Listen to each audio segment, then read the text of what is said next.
جب آدمی راضی بالرضا رہتا ہے نا کہ جو اللہ نے فیصلہ کیا بہتر ہی کیا ہے، جو نبی پاک علیہ السلام نے فرمایا میرے حق میں بہتر ہی فرمایا ہے، تو پھر اس شخص کا ایمان مضبوط اور کامل اور مکمل ہوتا ہے۔ نبی پاک صلی اللہ تعالیٰ علیہ وسلم کی خدمت میں حضرت زبیر بن عوام رضی اللہ تعالیٰ عنہ اور ایک انصاری صحابی آئے۔ انصاری صحابی، ان کا آپس میں جھگڑا تھا۔ جھگڑا کیا تھا؟ ایک چشمے سے پانی آتا تھا، پہاڑ سے پانی نیچے گرتا تھا، ایک چشمہ تھا پہاڑ سے، تو اس چشمے سے لوگ اپنے کھیتوں کو پانی دیتے تھے۔ یہ بخاری کی حدیث ہے۔ پہلے باغ تھا حضرت زبیر بن عوام کا۔ حضرت زبیر بن عوام رضی اللہ تعالیٰ عنہ نبی پاک صلی اللہ علیہ وسلم کی پھوپھی کے بیٹے اور اشرم بشرہ صحابی ہیں۔ ان کے کھیت پہلے آتے تھے اور اس انصاری کا باغ بعد میں آتا تھا۔ جھگڑا یہ تھا کہ حضرت زبیر بن عوام کہتے تھے پانی کھیت کو پہلے میں نے دینا ہے، اور وہ انصاری صحابی کہتے تھے کہ پانی پہلے میں نے دینا ہے۔ بات حضور کی بارگاہ تک چلی گئی۔ یہ مسئلہ دنیاوی تھا، دینی۔ ہمارے ہاں لوگ کہتے ہیں کہ دینی مسئلہ مولوی صاحب بتائیں گے، دنیاوی چودھری صاحب بتائیں گے، وہ دین سے علیحدہ ہے۔ نبی پاک صلی اللہ علیہ وسلم کی بارگاہ میں جب یہ بات گئی نا تو حضور نے فرمایا بھائی پہلے کھیت کیونکہ زبیر کا ہے، ہوتا ہے نا ہمارے یہاں پانی کی باریاں ہوتی ہیں، تو جس آدمی کا کھیت پہلے ہے وہ پانی پہلے پلا لے اپنے کھیتوں کو، دوسرے بعد میں پانی لگا لے۔ تو نبی پاک علیہ السلام نے فرمایا چونکہ زبیر کا کھیت پہلے ہے تو زبیر پہلے پانی لگا لے کھیت کو، اور انصاری کا باغ چونکہ بعد میں آتا ہے، اس کے کھیت بعد میں آتے ہیں تو وہ پانی بعد میں لگا لے۔ اب وہ انصاری پر یہ بات بوجھ گزری تو بے سمجھی میں، بے دھیانی میں، جوش جذبات میں بڑا سخت جملہ کہہ گئے، کہنے لگے یا رسول اللہ صلی اللہ علیہ وسلم زبیر دراصل آپ کی پھوپھی کے بیٹے ہیں نا، تو میں تو پھوپھی کا بیٹا نہیں، اس لیے آپ نے فوراً فیصلہ ان کے حق میں دیا ہے۔ محبوب تو ابھی کوئی جواب دیتے ہی اللہ کے قرآن نے بولنا شروع کر دیا، اور قرآن پاک کی آیت آئی، فرمایا فلا وربک لا یؤمنون حتی یحکموک فیما شجر بینہم۔ رب کریم نے فرمایا محبوب مجھے تیرے رب کی قسم یہ اتنی دیر تک مومن ہو ہی نہیں سکتے جب تک اپنے ہر معاملے میں تیرا فیصلہ قبول نہ کر لیں۔ جب تک ہر معاملے میں تیرا فیصلہ قبول نہ کرے اتنی دیر تک مومن ہو سکتے۔ اب اگلے لفظوں پہ غور کرتا ہے، فیصلہ بھی قبول کرے، اور اگلی بات کیا ہے؟ ارشاد فرمایا ثم لا یجدوا فی انفسہم حرجا مما قضیت، اور محبوب پھر جو تو فیصلہ کرے اس فیصلے میں یہ اپنے دل میں کوئی رکاوٹ بھی محسوس نہ کرے، اپنے دل میں کوئی رکاوٹ بھی، کان آنکھیں دل کھول کے سنے کیا کہہ رہا ہوں، نبی پاک کے کسی فیصلے پر اپنے دل میں کوئی رکاوٹ محسوس، ویسلم تسلیما، دل سے حضور کے فیصلے مانے، نبی پاک کے فیصلے دل سے، کوئی طبیعت میں رکاوٹ نہیں آنی چاہیے، ذرا برابر بھی کوئی رکاوٹ نہ آئے دل میں کہ حضور کا فیصلہ ایک طرف ہے میری بات ایک طرف، فوراً نبی پاک کا فیصلہ مانے، دل سے مانے، راضی بالرضا رہے۔ جب تک یہ کام نہیں ہوگا اتنی دیر تک ایمان مکمل۔ ہمارے ہاں لوگ بوجھ سمجھنے لگے ہیں شریعت کے معاملات، بڑا مشکل ہے جی، زکوٰۃ اب 2.5% پوری، ہر 100 میں سے 2.5 روپے دے اپنے کمائے ہوئے، اتنی سخت گرمی میں روزے۔ لوگ اس طرح کی بات کرتے ہیں جو رضا سے آگے جاتی ہے، جس میں محسوس ہوتا ہے کہ یہ یار بڑی پکی سچی پیٹی بات ہے، دیکھو میری طرف مجھے پتہ چل جائے نا کہ میرے ساتھ جو آدمی بیٹھا بڑا تنگ ہے، تو میں اسے کہوں گا صاحب تو گھر جا، میں نہیں بوجھ بننا چاہتا تیرے اوپر، تو گھر جا، اگر تو تکلیف میں ہے تو مجھے کیا مصیبت بنی ہے تجھے ساتھ رکھنے کی، تھوڑا غور کریں بات پہ۔ اگر دین معاذ اللہ مسلمان کے لیے بوجھ بن جائے تو کیا اللہ کی رحمت نازل ہوگی؟ کیا اللہ خوش ہوگا؟ ہم اس طرح کے جملے بولتے ہیں اپنے دین کے بارے میں، مذہب کے بارے میں، اس طرح کی باتیں کرتے ہیں جو بڑی تکلیف اور نقصان کا باعث ہوتی۔ حضرت عمر فاروق رضی اللہ، ان کی ساری باتوں کی کیا ہی بات ہے، بلکہ حضرت عمر کی ہر بات کی کیا ہی بات ہے۔ حضرت عمر جب حضور صلی اللہ علیہ وسلم کبھی کسی صحابی سے ناراض ہوتے نا، جلال میں ہوتے، تو جناب عمر فاروق رضی اللہ تعالیٰ عنہ کونیوں کے بل حضور کے آگے بیٹھ جاتے، کونیاں زمین پہ ٹکا کے نا، جیسے بندہ لیٹ جاتا ہے، کونیاں ٹکا کے گھٹنے ٹکا کے بیٹھ جاتے۔ پتہ جملہ کیا بولتے؟ اتنا خوبصورت فکرہ، اتنا پیارا جملہ، پتہ کیا کہتے؟ کہتے رضیت باللہ ربا وبالاسلام دینا وسیدنا و مولانا محمدا نبیا و رسولا، سب کہیے صلی اللہ تعالیٰ علیہ وسلم۔ حضرت عمر جملہ بولتے، کیا خوبصورت انداز ہے گفتگو کا، کہتے رضیت باللہ ربا، یا رسول اللہ میں بڑا ہی راضی ہوں کہ اللہ میرا رب ہے، میں اس بات پہ سبحان اللہ، دیکھیے فکرے پہ غور، رضیت باللہ ربا، حضور اللہ کے رب ہونے پہ میں بڑا ہی راضی ہوں کہ اللہ ہمارا رب ہے، اور میں بڑا ہی راضی ہوں کہ اسلام ہمارا دین ہے، وسیدنا و مولانا محمدا نبیا و رسولا، اور یا رسول اللہ میں اس بات پر بڑا ہی راضی ہوں کہ اللہ نے آپ کو ہمارا نبی اور رسول بنایا ہے۔ رضیت باللہ ربا وبالاسلام دینا۔ ہمارے سلسلہ عالیہ میں جب مرید کیا جاتا ہے نا تو ایک شجرہ شریف دیا جاتا ہے، پھر جب مرید اس کو پڑھ لیتا ہے پھر اس کو الوظیفۃ الکریمہ دیتے ہیں۔ اب تو خیر مرید وظیفے نہیں پڑھتے، وہ کہتے ہیں کوئی ضرورت، پیر صاحب نظر کرے اور چھٹی۔ جی سید فیض الحسن شاہ صاحب فرمایا کرتے تھے مرید کہتے ہیں وظیفے نہ پڑھاؤ، نماز نہ پڑھاؤ، سانو انجے ہی پہنچاؤ۔ کتنے بجائیے انجے جی، جب اللہ رسول نے نمازوں کا حکم دیا ہے تو پھر کسی اور جگہ تو بندہ پہنچ سکتا ہے، ان کی بارگاہ میں پہنچ سکتا۔ ایک بندہ میں نے اپنے شجرے میں لکھا ہے آخر پہ، میں نے کہا جو آدمی کسی اسکول میں داخلہ لے اور سبق ہی یاد نہ کرے، کتاب ہی نہ پڑھے، اور پھر وہ کہے جی میں فیل ہو گیا، تو پھر اس کا مطلب ہے غلطی استاد کی، غلطی اس کی ہے جس نے نہ سبق پڑھا نہ اس نے نصاب کھول کے دیکھا۔ تو بہت سارے لوگ بس ٹھیک ہے گزارا چل رہا ہے، نظام چل رہا ہے، تو پھر بات آگے کیسے بڑھے گی جب تک لوگ توجہ نہیں کریں۔ تو جب انسان سمجھ لیتا ہے، اپنے ماحول کو سمجھتا ہے، وہ راضی رہتا ہے کہ مجھے بڑا سکون ہے جی نماز میں، مجھے تلاوت قرآن میں۔ میں ایک بات بتاتا ہوں آپ کو، مجھے میرے ایک ساتھی نے ایک فون کیا، کئی دفعہ بندہ خود بات کر کے اسے خود بڑا مزہ آتا ہے، اور وہ بات اسے بعد میں سمجھ آتی ہے کہ یہ میں نے کیا کہہ دیا۔ مجھے ایک سنگی نے فون کیا، کہنا گرمی بڑی سخت ہے، سیر کرنے نہ چلے 2-4 دنوں کے لیے، ٹھنڈی جگہ چلتے 2-4 دن کے لیے۔ تو میں نے کہا یار اللہ نے ڈیوٹی ایسی لگا دی ہے کہ سارا سال ہی سیر ہوتی رہتی ہے، تو میں رہتا ہی شہر پہ ہوں، تو میں تیرے ساتھ کیوں جاؤں؟ کہنے لگا یار بندہ ایک طرح کا کام کر کے نا اکتا جاتا ہے، روز ڈیوٹی، روز نوکری، یہ ذرا غور سے بات سنیے گا. وہی روز سارے معاملات افسر وہی تو بندہ اکتا بھی تو جاتا ہے نا. تو میرا خیال ہے 2-4 دن نہ ذرا سائڈ پہ جاؤ, تو بھی تو نکلنا, کٹھے چلتے ہیں. پرانی دوستی تھی. تو میں نے اس کو کہا یار تو اکتایا ہے, لیکن تیرے سوال کے جواب میں کہتا ہوں الحمدللہ میں اپنے کام سے کبھی نہیں اکتایا.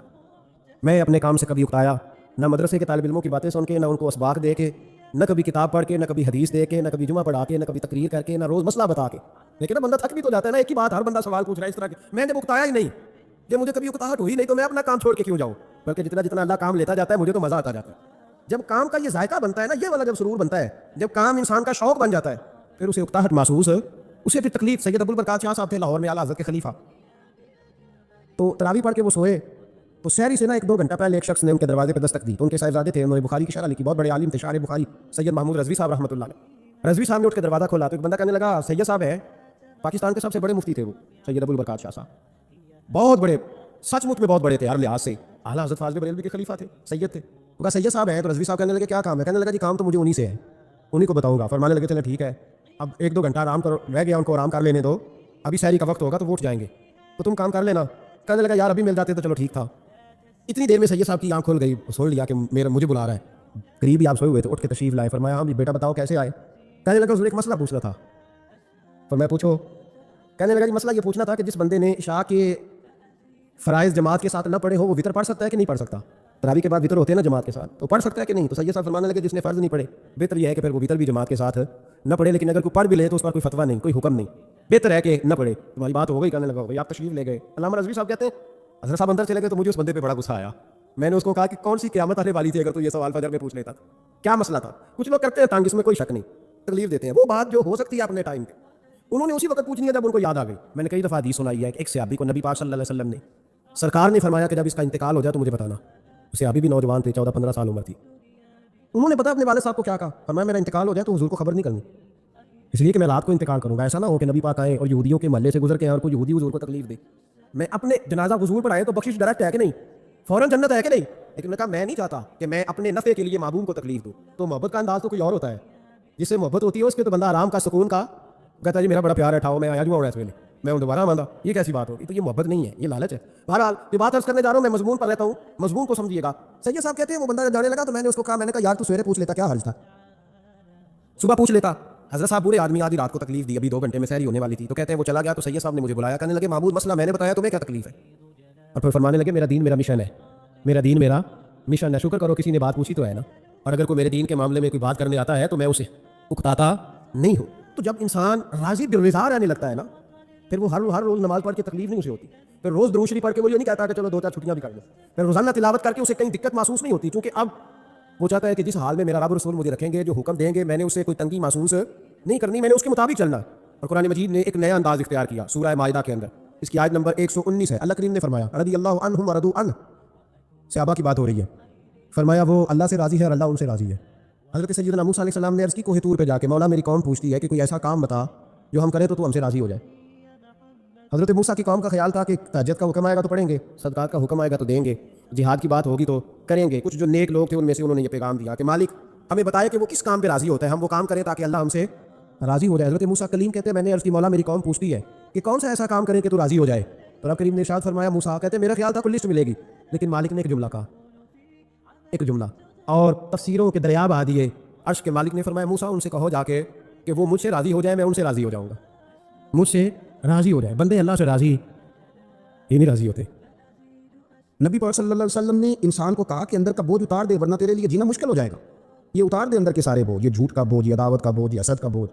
اعلیٰ حضرت بریلوی رحمۃ اللہ علیہ ملفوظات شریف میں فرماتے ہیں کہ حسد کرنے والا سامنے والے بندے پہ اعتراض نہیں کرتا, بلکہ حسد کرنے والا اللہ کی تقسیم پہ اعتراض کرتا ہے. وہ کہتے ہیں اسے کو دیا ہے مجھے دینا چاہیے تھا. بحث کرتے ہیں لوگ, اپنے گھر بیٹھ کے دلائل جمع کرتے ہیں. کبھی کسی شخص کے بارے میں آپ ذرا قرآن مجید پڑھیں اور میرے رسول کریم صلی اللہ تعالی وسلم کی احادیث کا مطالعہ کریں. قرآن تو حضرت موسیٰ کی شان بھی بیان کرتا ہے, حضرت یوسف کے تذکرے نہیں بیان کرتا قرآن, جناب عیسیٰ روح اللہ کی عظمت قرآن بیان نہیں کرتا. اعلیٰ حضرت بریلوی رحمۃ اللہ علیہ کے سامنے کسی نے شعر پڑھا کہ شان یوسف جو دبی تو وہ بھی اسی در پہ دبی.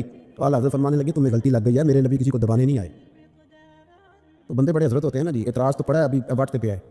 تو کہنے لگا جی شعر پہ اعتراض کرنا آسان ہے پر شعر کہنا مشکل ہے. تو فرمانے لگے چلو کہہ بھی دیتے ہیں. اس نے کہا جی آپ کہیے. تو فرمانے لگے شعر یوں کہو کہ شان یوسف جو بڑی وہ بھی اسی در سے بڑی. شان یوسف جو بڑی تو وہ بھی اسی. عزت دینے سے آپ کوئی کمزور ہو جائیں گے, نقصان ہو جائے گا کسی کو عزت دینے سے, کیا فرق پڑتا ہے؟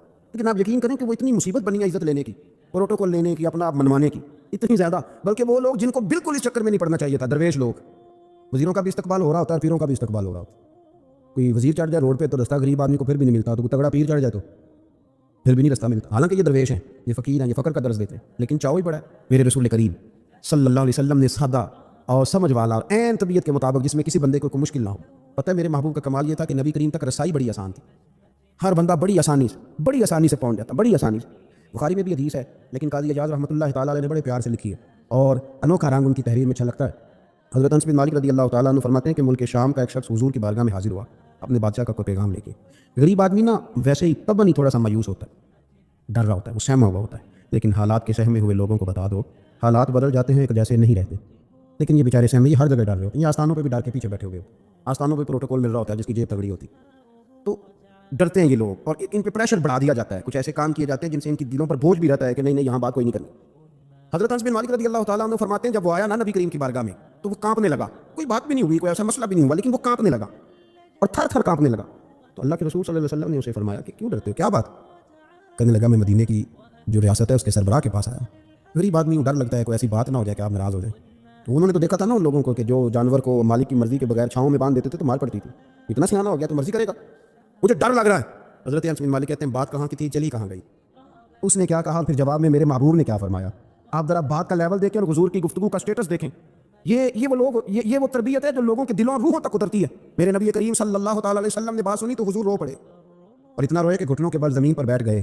جناب انس بن مالک فرماتے ہیں حضور فرمانے لگے نہ بھائی تو کسی بادشاہ کے پاس نہیں آیا، نہ تو کسی حکمران کے پاس نہیں آیا، تو اس بیٹے کے پاس آیا ہے جس کی ماں گوشت کے خشک ٹکڑے کھا کے بھی رات گزار لیا کرتی، میری ماں تو گوشت کے خشک ٹکڑے کھا کے رات گزار لیتی تھی، نہ تو کسی۔ حضرت انس بن مالک کہتے ہیں اس نے بات سنی تو وہ بھی رو پڑا، اور میں نے سنی تو میں بھی رو پڑا۔ دوستو رسول کریم دیکھیں نا ہم لوگوں نے کس طرح کا لیول بنایا ہوا ہے، ابھی تک وہ جو دولت کا رٹا ہے تھوڑا بہت وہ ابھی تک چلتا ہے، ابھی تک خاندان کے اندر کوئی بندہ امیر ہو جائے تو چودھری بھی وہی ہوتا ہے، سیانا بھی، میرا تو خیال ہے پیر بھی وہی ہوتا ہے، شرط یہ ہے کہ اس کے پاس پیسے ہونے چاہیے، وہی شیخ ہوتا ہے، سارا کچھ وہی ہوتا ہے۔ نبی پاک صلی اللہ علیہ وسلم نے ہمیں کہا کہ یہ تمہارے اندر کے بوجھ ہیں، ماں کافی صدرک، گناہ جو ہوتا ہے یہ کھٹکتا ہے سینے میں، یہ بندے کو پریشان کرتا ہے، بندہ تکلیف میں ہوتا ہے کسی کو پتہ نہ چل جائے۔ ہم لوگوں نے آہستہ آہستہ کر کے نا احساسات کی دنیا چھوڑ دی، ہمارا مزاج نہیں، چھوٹی چھوٹی باتیں ہوتی ہیں لیکن ہم توجہ نہیں کرتے، کوئی اتنا مشکل بات نہیں کہ رات کو بیٹا پھل لے کے آیا تو اپنی بیوی کے کمرے میں چلا گیا۔ لوگ اس کی ماں کو اور اس کے باپ کو یہ بات آسانی سے کہہ دیتے ہیں کہ آپ حوصلہ کریں، دفع کریں، جو کر رہا کرنے دیں، لیکن جس بندے کی کل کمائی اس کا پتر ہو اور بھری جوانی میں جس نے کہا ہو بیوی سے کہ چل میں پرانے کپڑوں پہ عید گزار لوں گا، تو نئے کپڑے بچوں کے لے آ، جس نے 30 سال سعودی عرب میں، دبئی میں، مسقط میں، پردیس میں گزارے ہوں پر وہاں کمبل بھی نہ بدلا ہو کہ چلو بچے میرے پڑھ جائیں، اس کی کل کمائی باغ تیرے دی کر کر رکھی، ساری عمر گزاری، تو جدوں یہ باغ پکن کے آیا لے گئے اور وپاری، تو وہ پھر جا کے تو 6 کنوں رکھ کے پلیٹ میں اپنی بیوی سے کہتا ہے جا باجی کو دے آ۔ یہ کہنا آسان ہے باپ کو کہ تو صبر کر، حوصلہ کر، پر وہ باپ کا پیچھے پلٹ کے دیکھتا ہے تو کہتا ہے دنیا نے تو تجھے تحفہ دیا ہوگا، میں نے تو جوانی تجھے دے دی، خوشیاں ساری تیرے نام کر دی ہیں اور تو میرے ساتھ یہ سلوک کرنے چلا۔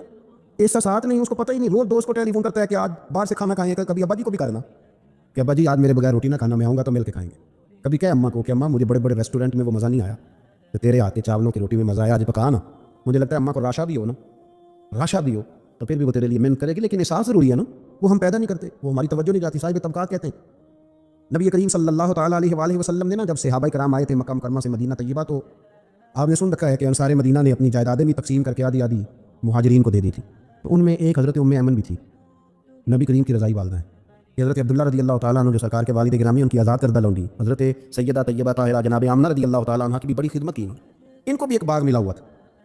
جب وہ خیبر کے علاقے فتح ہو گئے، یہودیوں سے بہت سارے علاقے لے لیے، تو اللہ کے رسول صلی اللہ علیہ وسلم نے فرمایا اب اس طرح کرو کہ یہ جو تم نے جائیدادیں لی ہوئی ہیں نا انصار سے، یہ واپس کر دو اور تمہیں اس میں سے دے دیتے ہیں۔ حضور علیہ السلام نے انصار مدینہ سے بھی کہا کہ میں ان کو یہ جائیدادیں دے کے اور تمہاری واپس کرانے لگا ہوں، تو انصار نے تو وہاں بھی بڑا انوکھا جواب دیا کہ یا رسول اللہ ہماری والے بھی رہنے دیں اور وہ والے بھی ان کو دے دیں، وَيُؤْثِرُونَ عَلَىٰ أَنفُسِهِمْ وَلَوْ كَانَ بِهِمْ خَصَاصَةٌ، یہ بھی ان کو ان کے پاس رہنے دیں۔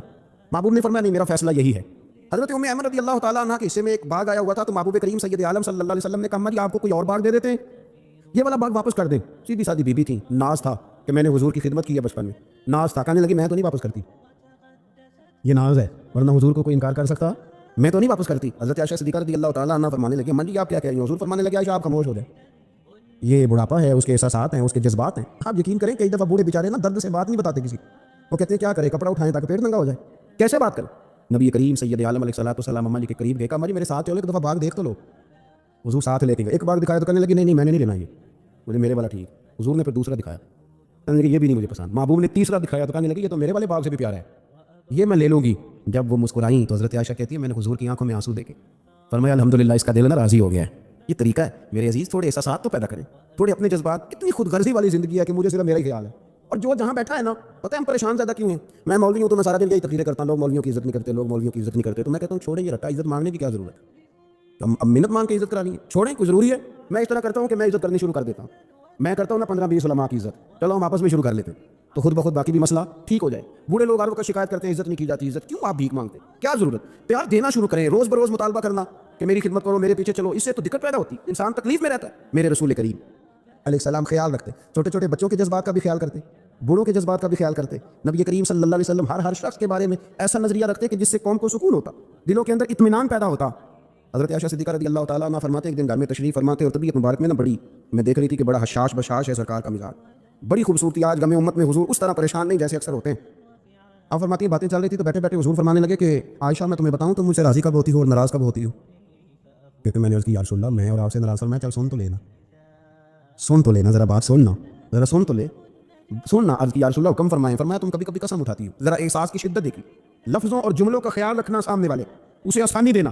نبی کریم صلی اللہ دیکھیں نا, میں نہیں پرواہ کرتا جی, اب بیویوں کی باتیں کون سنی, میں نہیں پرواہ کرتا جی فلانا تو ان پڑھ ہے, لیکن جو ہمیں حضور نے ذوق دیا جینے کا, جو تسلی دی ہمیں زندہ رہنے کے لیے, جو ہمیں کہا کہ یہ چیز تمہیں جوان کرے گی, ٹھنڈا رکھے گی. نبی کریم صلی اللہ تعالیٰ علیہ وآلہ وسلم فرمانے لگے عائشہ تم نا کبھی کبھی قسم اٹھاتی ہو. کہ یا رسول اللہ اٹھاتی ہوں. فرمایا جب تم تھوڑا بہت ناراض ہوتی ہو نا کسی اور زوجہ کے پاس, وقت زیادہ گزر گیا تو پھر تم پتہ کس طرح قسم اٹھاتی ہو, تم کہتی ہو مجھے ابراہیم علیہ السلام کے رب کی قسم, اور جب تم راضی ہوتی ہو تو کہتی ہو مجھے محمد مصطفیٰ کے رب کی قسم. اور میں مجھے پتہ ہے جناب عائشہ کہتی ہے میں رو پڑی. میں نے کہا محبوبہ بات بالکل اسی طرح ہی ہے, لیکن قربان جاؤں یہاں تک خیال رکھتے ہیں آپ, حضور یہاں تک احساسات ہے, یہاں تک. فرمایا مجھے پتہ ہوتا ہے کب تمہارا جذبہ کیا ہے اور کب تمہارا رنگ کیا ہے. دوستو یہ چیزیں جب نکل جاتی ہیں نا مزاج سے پھر آسانی ہو جاتی ہے. لیکن وہ ہمارا اپنے آپ کو پسند کرنا, اپنی طبیعت پہ ناز کرنا, اپنے آپ کو دیکھتے رہنا اور اپنی تعمیر میں اتنا غرق ہونا کہ باقی ساری خوبصورتیوں سے بھول ہی جانا, صرف نظر ہی کر لینا. تھوڑا تھوڑا پیار بانٹے. اتنا اوپر کھڑے ہو کے نیچے دیکھو گے تو ہر چیز چھوٹی نظر آئے گی. کبھی کبھی نیچے کھڑے ہو کے بھی اوپر دیکھیں, انشاءاللہ بڑے بڑے قد والے لوگ دنیا میں ملیں گے, بڑے بڑے قد والے. بہت سارے لوگ مجھے کہتے ہیں کہ کامل پیر نہیں ملتا.